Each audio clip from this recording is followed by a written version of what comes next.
Thanks so much. I really appreciate it. And I appreciate Senator Cruz, who actually came on late notice because my flight was canceled yesterday. I don't know what the airlines have against Turning Point. That's the second straight event where they've said that they canceled the flight. We took a really late flight in, got in about 5:45 this morning, but wouldn't do that for any other group. Would only do that for Turning Point because that's what Turning Point means. And by the way, just a note, these shirts are amazing. I mean, they really are. I guess that, you know, for the donors, we couldn't put socialism as bullshit, but... So, I'm going to start off by today debunking 5 terms that you've heard, I'm sure, frequently on your college campuses or that you are soon going to experience, and then we'll do some Q&A. So we'll go through these more quickly than usual because I think that it's more fun to do the Q&A, honestly. I get bored with myself. So the 5 terms that we're going to go through really quickly are social justice, white privilege, trigger warnings, microaggressions, and safe spaces.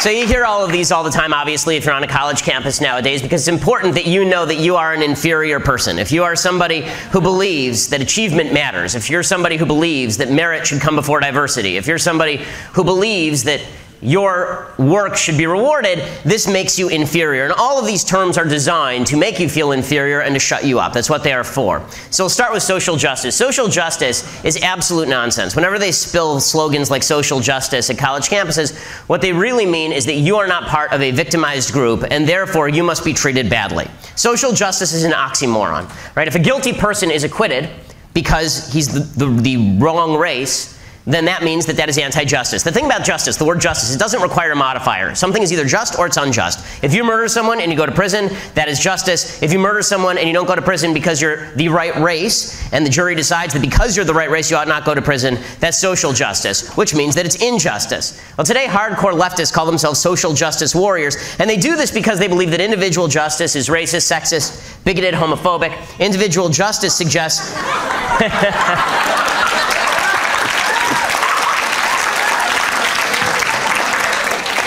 Thug Life creator in the room. All right.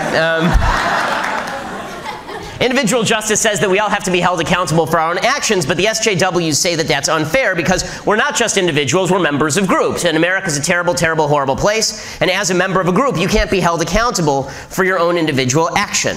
Right? Instead, you have to be held accountable as a member of a group. Now, this, as you may notice, is anti-decency. Right? Decency only abides when we judge individuals by what they do, by who they are, by the sorts of things in which they engage. But the left doesn't care about decency. They care about groups. And that's because the left doesn't care about the individual. They only care about the collective. And the left truly believes that individuals are not responsible for their actions because of the evil, cruel, horrible capitalist system, and of course, because of white privilege. See, if it weren't for all of these institutions, like capitalism and white privilege and the Constitution, if it weren't for all of these things, then everybody would act beautifully.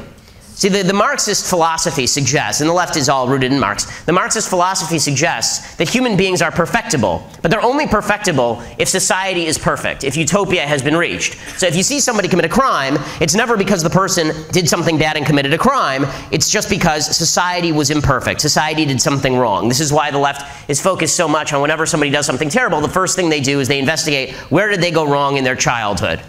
Right? What did we do wrong as a society? When some terrible event takes place, it's always, what did we do wrong? When a terrorist attack happens, it's, why is American society so Islamophobic? Right? If we were just a little bit less Islamophobic, that never would have happened. If there's a school shooting, it's never, why is this crazy person shooting up a school? It's, why is America such a place where guns are available freely? It's always society's fault, because the goal of the left is to tear down the existing society and replace it with a society that they like better. So every bad incident is evidence that the system itself is bad, and therefore the system has to be wrecked and replaced. And part of this is their desire for ripping down white privilege. So, you know, when they talk about white privilege, the idea here is that because different groups in the United States statistically finish in different places, because blacks have lower income than whites, or because blacks have higher crime rates than whites, because of that, that must be because of white privilege. White privilege is a wonderful thing. It makes people feel better about the fact that these inequalities exist. For the left, inequality equals inequity. If there are two people in a room, and one person has more money and one person has less money, it must be the person with more money screwed the person with less money. This is why the left cares about income inequality. Well, in racial terms, If the left sees that one racial group is doing better than another racial group, it must be because one racial group obviously victimized or is continuing to victimize the other racial group. And this is a really seductive idea, because it means that if you fail at something and you happen to be one of these victim groups, a member of one of these victim groups, then you get to blame that on society. It's never your fault. It's society's fault. And that means, of course, the only true bad guys left in the world are white, heterosexual, cisgender males. Right? The system was built to benefit those white, heterosexual, cisgender males. And this makes people on campus feel strong, and it makes them feel empowered. If you're ever on campus and you hear people spit the term white privilege, like a lizard just spitting out venom at people, you notice that it's something that makes them feel good to say. When you say white privilege, when they say white privilege, it makes them feel better about themselves, and it inherently degrades you. White privilege is an insult. It's not an argument. Now, first of all, I think it's important to actually say a caveat here, and that is, of course in America there's been historic discrimination against black people. Of course that's true. There's Jim Crow, there was slavery. Of course there's been discrimination against lots of groups in America. There's been discrimination against gays and women and Jews. There's been lots of discrimination in America. That does not mean that today white privilege is what governs America. That does not mean that today institutional racism is the cause of inequality in the United States.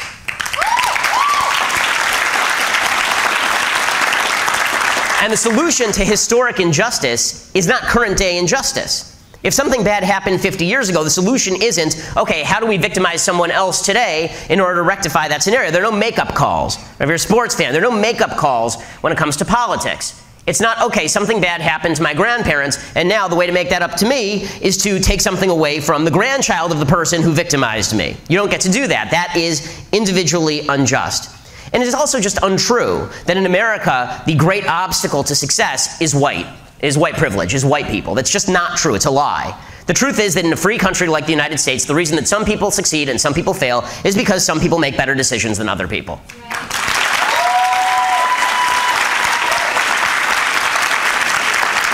Next time people say, why is it that people can't get ahead in America? The answer should be what the Brookings Institute, a left-leaning institute, says. If you want to get ahead in America, if you don't want to be permanently poor in the United States of America, all you have to do is follow 3 rules. Finish high school, get a job, get married before you have babies. That's it.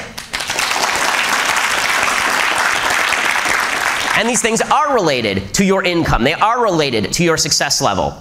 Much more correlated, by the way, than your race. So, for example, when it comes to single motherhood, the fact is that the poverty rate among white single mothers is 22%. The poverty rate among black 2-parent families is 7%.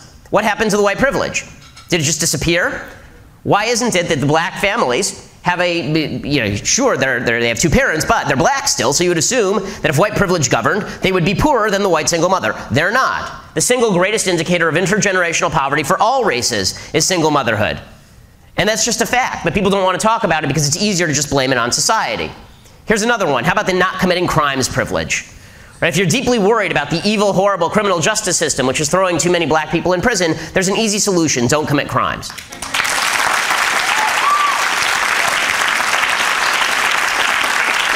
The fact is that there's a study in 1994 from the DOJ in the country's 75 largest urban areas, there's lower felony prosecution rates for blacks than whites. And the idea that the police are out there targeting black people to shoot them or kill them is just not true statistically speaking. There's a study just a few months ago from Roland Fryer, who's a black professor at Harvard, and he found that it's actually statistically more likely that you're going to be shot if you're a white suspect in a similar situation than if you're a black suspect in a similar situation. In 2015, the DOJ analyzed the Philly Police Department, found white officers were actually less likely than black or Hispanic officers to shoot unarmed black suspects. Why? We see why. The blowback is horrible when it's a white officer who shoots a black suspect. It's not the same blowback when it's a person of color shooting a person of color. How about the white privilege of stop and frisk? You hear this one all the time, right? Bill de Blasio, the communist moron who runs New York, right? He said that stop and frisk.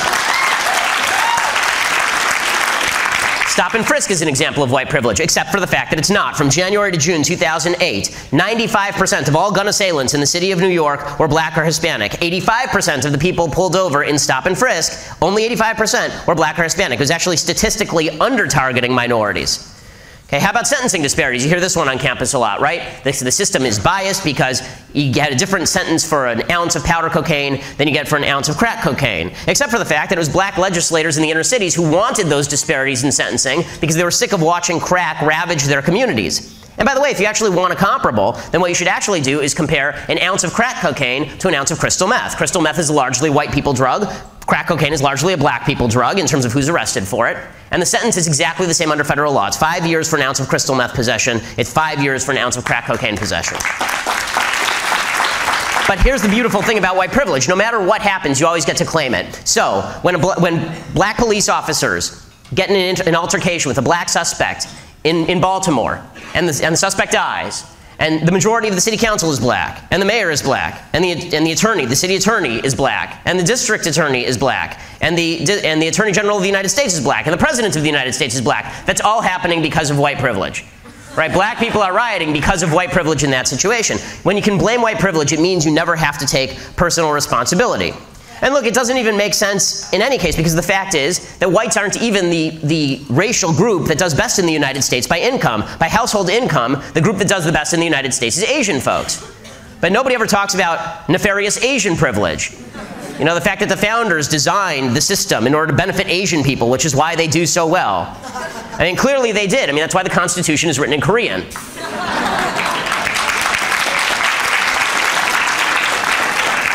White privilege is just a way to avoid individual responsibility, and individual responsibility is the only thing that as a society we should care about. Well, what happens when the left can't actually come up with their equal society by simply shouting white privilege over and over? When it turns out that no matter how much you shout about society, equality is never achieved, because in order for equality to be achieved, people have to be equally good, and they're never going to be equally good. People are never going to take equally beneficial measures. People aren't born equal in terms of ability. They're born equal in terms of rights. This is different between conservatives and leftists. Right? Conservatives understand we are born equal in terms of rights. We are all made in God's image, and therefore we all have equal rights under the law. Leftists believe that we are all born equal in ability, which obviously is untrue. Right? And clearly, I'm not somebody who's going to be playing in the NBA anytime soon.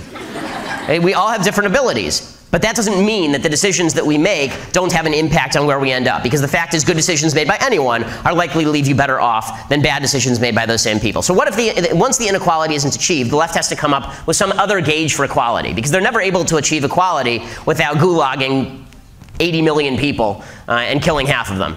Right? They're never able to achieve their form of equality without tremendous human suffering. So what do they do instead? Well, in the United States, they talk about equality of feelings. Right? My favorite thing, feelings.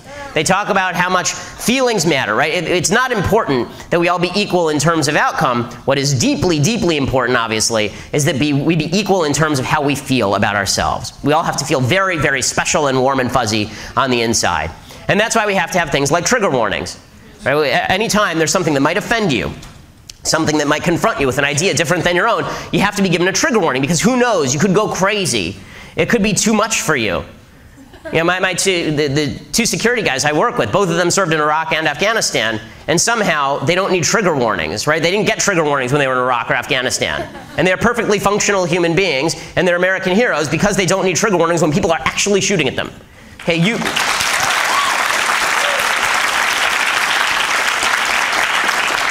You being in a classroom does not require a trigger warning, or you're a weakling who shouldn't be in a classroom in the first place.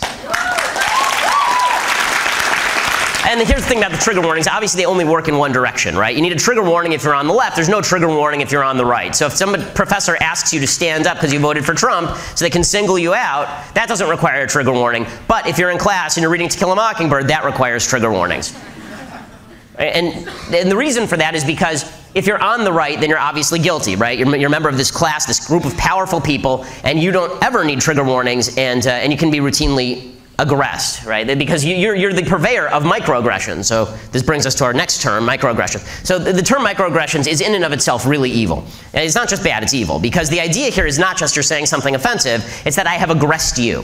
Microaggression, right? And the proper response to aggression is you get to hit me. If I were to hit you, you'd get to hit me back. If I were to aggress you, you'd get to aggress me back. And the left truly sees it this way. Microaggressions are a form of violence, and they talk this way. They say that words are a form of violence. They equate words and violence, which is the end of civilization, by the way. The minute that you equate words and violence, civilization is over. Because if we can't say anything to each other without engaging in violence, we can't live in society together. And the things that they use as examples of microaggression are so asinine, things that require them to find their safe spaces with their Play-Doh and their finger paints. Things like, I'm colorblind. If you say I'm colorblind to someone, this is a microaggression. If you say he or she, that's a microaggression because that's cisnormative. Right? You have to use made-up terms like Z that don't even mean anything, and no one knows where it came from or why it is. Right? If you say, where are you from? This is legitimately, they call this a microaggression. If you say, where are you from? which doesn't, because you might be, maybe I perceive you as a foreigner and you're taking that as some sort of insult. I mean, every time I've asked somebody where they're from, it's typically because I assume they weren't born right here where we're talking. But for the left, that's a microaggression. And obviously, if you say something factual politically, that too is a microaggression, and that's to be met with violence. Microaggressions are to be met with violence. So my own personal example of this happening happened. How many of you here have seen, have watched at any point CNN headline news? Show of hands. CNN headline news. That's the entire audience for CNN headline news. So I was asked to, about a year and a half ago now, probably 18 months ago, Caitlyn Jenner was the hot topic of the day, and CNN headline news asked me to come in and talk about the Caitlyn Jenner thing because ESPN was giving Caitlyn Jenner the Hero of the Year award. Now, my own perspective on transgenderism, I've made this very clear many times, is that I believe transgenderism is a grave and tragic mental disorder, and it is cruelty to people with a mental disorder to suggest that their delusions are reality. It's cruel to them because it forbids you from actually finding solutions for people that work. Transgender surgery is not something that has a good body of social science suggesting that it works, and I'm much more in favor of scientific solutions, or at least searching for them, than I am in favor of nostrums, where you just pretend that men are women and women are men in completely ascientific manner. That's nonsense, and by the way, it teaches young children that gender confusion is something normal as opposed to something that we ought to attempt to deal with. And the fact is also, by the way, most kids, just statistically speaking, most kids who think that they are transgender grow out of it. 80% of kids who think they're transgender grow out of it by statistical analysis. So that's my perspective on transgenderism. So they call me in, and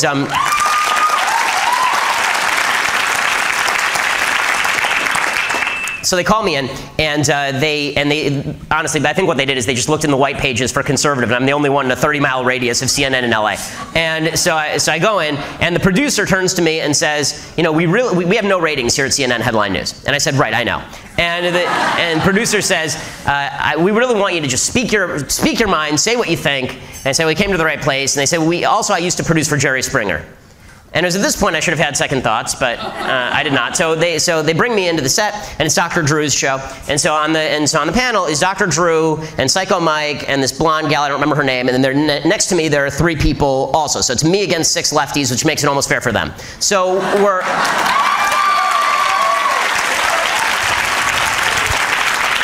So we start this debate, and the entire debate is Caitlyn, and this is not making fun of Caitlyn Jenner. This is making fun of the media that covers Caitlyn Jenner. The entire debate was, is Caitlyn Jenner a hero or the greatest hero? Is Caitlyn Jenner somebody who is as heroic as the people who stormed the beaches at Normandy, or is Caitlyn Jenner even more heroic than that? Right? Is it like paratrooper heroism or Air Force heroism? Like this is the argument, and so they go through this whole thing, and it's just a question of how heroic is Caitlyn Jenner. And finally, they come to me, and I say, I don't understand what's her. They say, do you think Caitlyn Jenner deserves this award? And I said, well, for what? Caitlyn Jenner is somebody with a mental disorder who had some surgeries, and I feel terrible for Caitlyn Jenner. Where's the heroism exactly?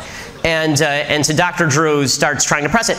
So the person sitting next to me, I neglected to mention this, is a fellow named Zoe Tur. And Zoe is a transgender woman. So Zoe used to be Bob Tur, was the helicopter pilot actually during the O.J. Simpson chase. That's how Bob Tur made his name, and now he's Zoe Tur. So Zoe's sitting next to me and getting very uptight with me saying these things about genetics and science. And so Zoe turns to me and says, you don't know anything about genetics, little boy. I said, well, I know enough about genetics to know that every cell in Caitlyn Jenner's body has a Y chromosome in it, with the exception, ironically, of some of Caitlyn Jenner's sperm cells.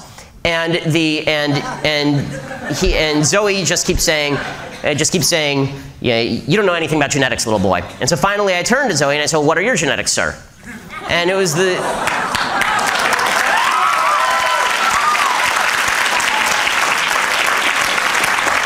And honestly, it wasn't meant as a dig. It's because Zoe Tur is a genetic man, and I treat men as men. The whole debate is about whether men are men or men are women, obviously. So I say that, and Zoe reaches over and grabs me by the back of the neck on national TV and says, if you don't cut that out, I'll send you home in an ambulance. It's on live national TV. And honest to God, my first thought was that doesn't even make any sense. You don't go home in an ambulance.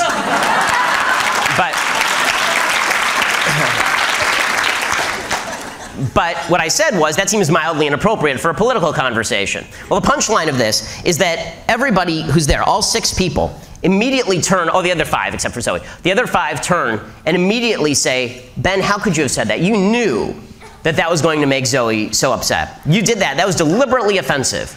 how could you have been offensive to the pronouns, as one woman put it, and that's when I said facts don't care about your feelings. But the fact is,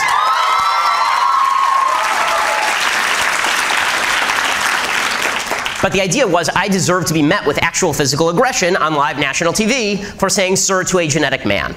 And by the way, the aggression didn't stop after that. As Zoe went hulking off the set, Zoe turns to me and says to me, and growls at me in a voice an octave lower than my own, "I'll see you in the parking lot."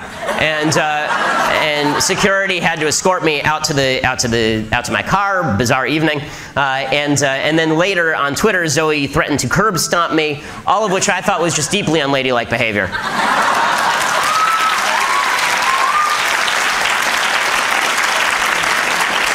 But again, the idea is that microaggressions are something that have to be met with aggression, and that's why they say it on campus, because the idea is if you say something you don't even know is offensive, but is taken as offensive, people get to hurt you.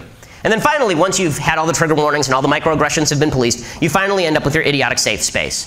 Right? The safe space where no one gets to talk, your own little bubble of happiness, which doesn't exist in the real world. Because you're going to graduate college, all these idiots are going to graduate college and infect our workplaces, and they're going to go there and expect that no one is ever going to say anything with which they disagree.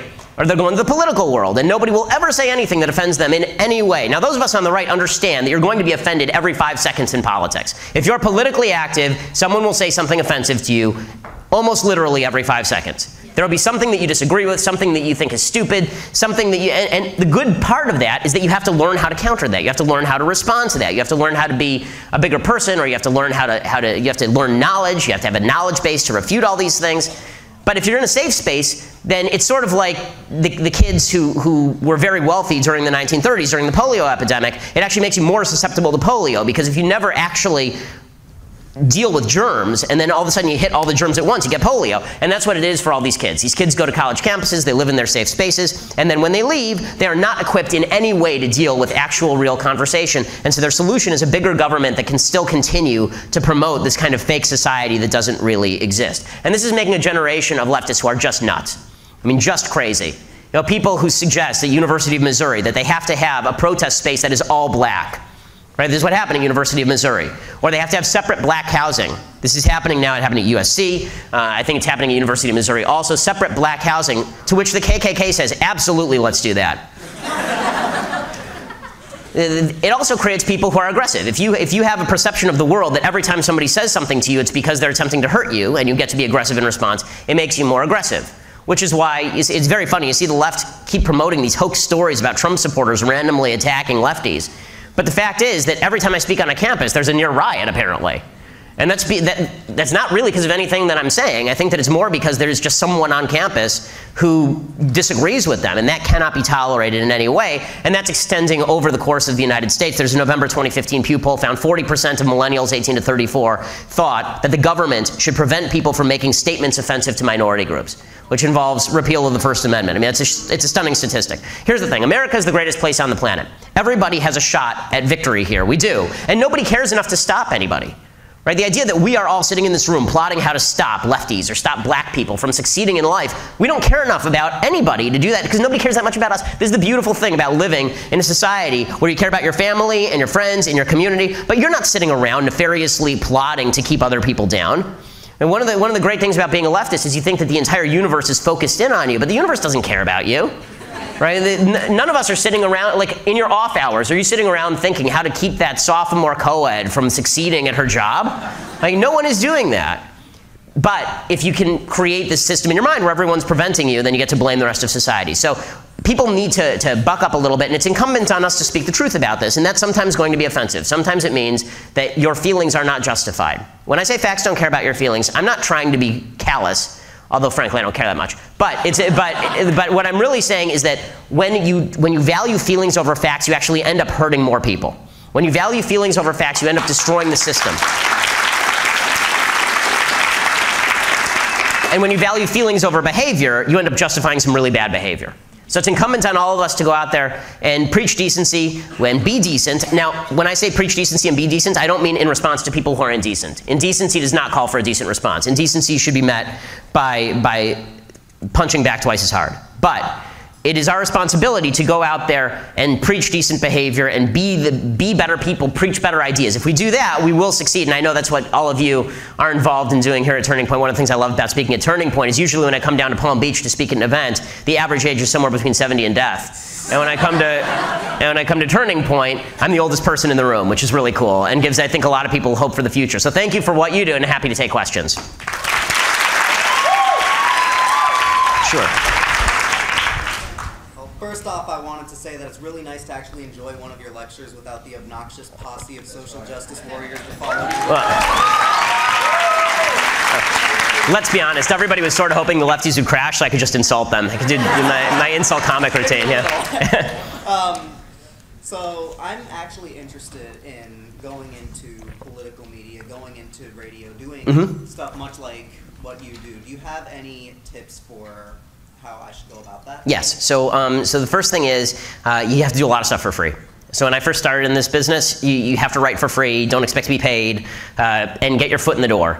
And places like Daily Wire take submissions. The other thing is that everybody's got an opinion, but not everybody has a unique set of facts, meaning that if you can do investigative journalism, as Andrew Breitbart used to put it, if you got a cell phone, you're now a journalist. So you should be on the lookout, particularly if on campus. There's going to be stuff on your campus every day that's newsworthy. You send it to people like me at Daily Wire, we'll put it up, and then we'll get it to Megyn Kelly, and she'll put you on. So that's the kind of way that you actually start gaining credibility. The other thing is just never stop reading. I mean, just incessantly read. I read still. I lead a pretty busy life. I still read 3 to 4 books a week. So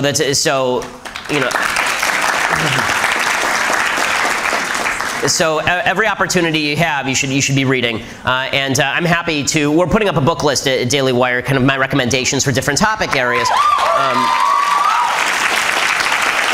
But the #1 book I always recommend for people who haven't read it, you should go read, and it's a very easy read. It's like 150 pages. You can read it in a few hours. Is Henry Hazlitt's book, Economics in One Lesson. If you haven't read that book, you should go read it right away. So knowledge, work for free, and be a reporter. Get news.